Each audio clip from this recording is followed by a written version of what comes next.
Hello friends, मैं सौरभ कुमार। पिछले video में मैंने आपको गुणनखंड निकालना सिखाया था और इस वीडियो में मैं आपको गुणनखंड विधि से HCF को ज्ञात करना सिखाऊंगा।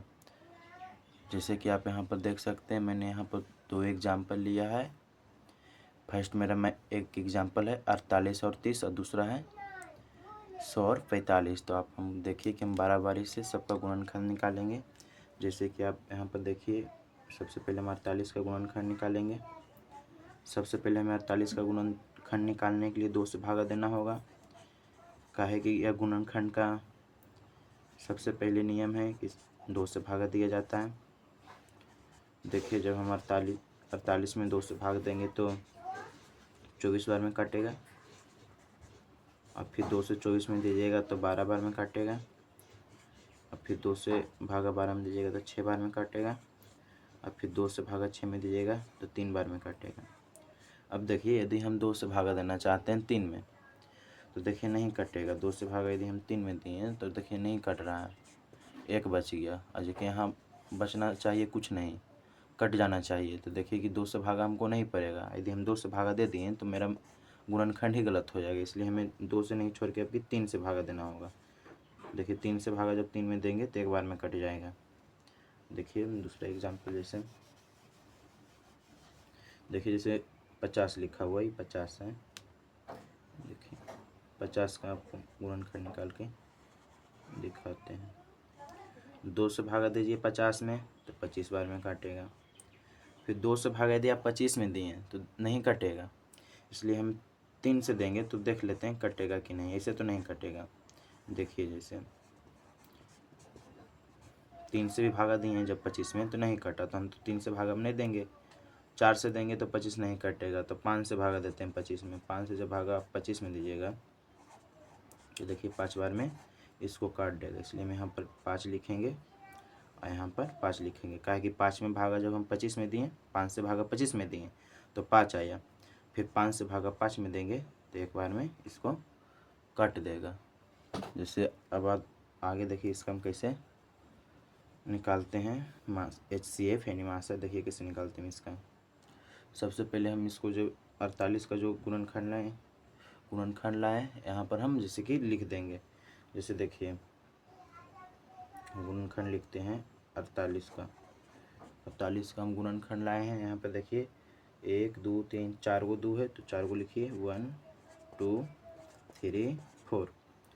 यहाँ पर देखिए 3 एक है, 3 सिर्फ केवल एक है तो इसको 3 यहाँ लिख लीजिए। 50 देखिए, 50 में देखिए कि 2 एक बार है, 5 5 2 बार है, 5 5 2 बार है। देखिए गुणनखंड निकालते समय आप इस बात को बहुत ध्यान रखिए कि यदि जिसका हम गुणनखंड निकालें वापस हमको वो गुणनखंड दे दे गुना करें, तो देखिए जैसे हम गुना करके दिखाते हैं। 2 दूनी 4, 4 दूनी 8, 8 दूनी 16, 16 तिया 48। फिर देखिए 2 गुने 5 10 और 10 गुने 5 50। देखिए जिसका मैं गुणनखंड तोड़ा हूँ अभी वही वापस गुना करके आ जाता है। यदि वापस चल आवे तो समझिए कि आपका गुणनखंड सही है। यदि वापस ना आवे तो गुणनखंड चेक कीजिए, गुणनखंड गलत हो सकता है। सबसे पहले इसमें हमें जो कॉमा मिल रहा है हमको बाहर करना होगा। जैसे कि देखिए यहाँ पर 2 दोनों में बाहर हो रहा है, यहाँ पर 5 है लेकिन इसमें 5 नहीं है तो बाहर नहीं होगा। इसमें 3 है, इसमें 3 नहीं है तो बाहर नहीं होगा, इसलिए इसका HCF राइट आंसर 2 हो जाएगा इसका। जैसे दूसरा एग्जांपल हम यहाँ पर आपको देखिए ले हैं, ला लेकर आपको दिखाते हैं। जैसे कि देखिए 100 लिए हैं, 100 लिए हैं। जैसे 2 से पहले भागा देते हैं 100 में। जब 2 से भागा 100 में देंगे तो 50 बार में काटेगा। जब 2 से भागा 50 में देंगे 25 बार में काटेगा। अब फिर आप यहाँ से भी देख सकते हैं कि देखिए 50 फिर आ गया तो फिर तो देखिए 25 आ जाता है तो हमें 5 से भागा देना होता है। जब हम 5 से भागा 25 में देंगे तो 5 बार में काटेगा, और जब 5 से भागा देंगे तो ये 1 बार में काट देगा।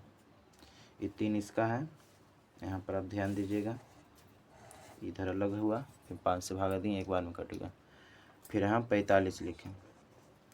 जब 45 को आप 2 से भागा दीजिएगा तो नहीं काटेगा, तो आपको 3 से भागा देना होगा। 3 से 45 में दीजिएगा तो 15 आ जाएगा, और फिर 3 से भागा 15 में दीजिएगा तो 5 बार में कट जाएगा, और फिर 5 से 5 को दीजिएगा तो 1 आ जाएगा। देखिए इसका आप गुणनखंड देख लें कि 100 का गुणनखंड 2 गुने 2 गुने 5 गुने 5 आया और 45 का 3 गुने 3 गुने 5 आया। इसके लिए हम सबसे पहले महासब हमको निकालना है यानी HCF का मतलब होता है महत्तम समवर्तक। तो देखिए जैसे इसका गुणनखंड 100 आया है, 100 का हम गुणनखंड लिख देते हैं। जैसे कि 2 कितना बार आया है देखिए 2 बार और 5 2 बार, तो 2 गुने 2 5 गुने 5। और देखिए 45 का गुणनखंड कितना आया, तो 45 का आया 3 गुने 5। तो सबसे पहले हमें ये देखना होगा कि दोनों में कॉमा क्या मिल रहा है। जैसे कि दोनों में कॉमा का मतलब कि जो इसमें मिले जो इसमें मिल जाए। तो देखिए दोनों में 2 इसमें है लेकिन 2 इसमें नहीं है, 3 इसमें नहीं, लेकिन एक 5 है जो कि दोनों में कॉमा मिल रहा है। तो यानी इसका HCF हो जाएगा 5, इसका राइट आंसर। जैसे आप यहाँ पर लिख सकते हैं कि 48 और 50 का HCF बराबर कितना आ गया आपका 2 आंसर।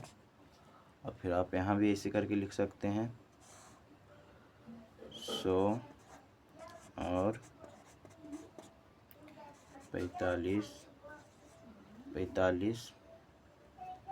का HCF बराबर आया है हमारा। देखिए यहाँ पर 5। सबसे पहले हम यहाँ पर लिख दिए आपको ताकि अच्छा से समझ आवे कि हम जब पहला निकाले थे 48 और 50 का HCF, तो यहाँ पर देखिए 2 आया इसका आंसर, और 100 और 45 का जब निकालें तो यहाँ पर 5 आया आंसर। यदि किसी को यह वीडियो समझ नहीं आता हो तो आप हमें कमेंट करें आपको किस तरह से वीडियो चाहिए, और चैनल को ज़रूर सब्सक्राइब कर दें और प्लीज़ लाइक करें और हमें सपोर्ट करें। धन्यवाद।